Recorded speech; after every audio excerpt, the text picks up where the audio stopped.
የማይነጥፈው ደስታችን መድኃኔ ዓለም ነው።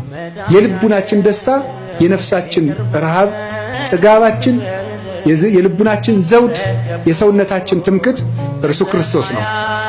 ሁሉ ነገር ሁልጊዜ አያስደስትም። አንድ ቀን ቢያስደስት፣ ክርስቶስ ግን ሁልጊዜ ደስታችን ነው።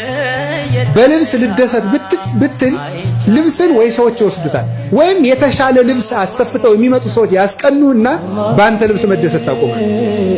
በጤና ብትደሰት ሲያምህ ይከፋል። በመልክ ብትደሰት ስታረጅ ይከፋል። በሚስታችሁ ብትደሰቱ ስትሞት ይከፋችኋል። በባል ብትደሰቱ ሲሞት ይከፋል። ቅዱስ ጎርጎርዮስ እንደተናገረ በሀብት ብትደሰቱ ስታጡት ትከፋላችሁ። በሹመት ብትደሰቱ ስትሻሩ ይከፋችኋል። በክርስቶስ ብትደሰቱ ግን ማንም አይወስድባችሁ። እሱን ማን ይነጥቀናል? ሁሉ ይወሰዳል። የማይወሰድ ሀብት ክርስቶስ። ስለዚህ ቅዱስ ጳውሎስ ምን አለ? እላችኋለሁ በክርስቶስ ደስ ይበላችሁ። እላችኋለሁ በማን ደስ ይበላችሁ አለ? ደግሜ እላችኋለሁ በክርስቶስ ደስ ይበላችሁ።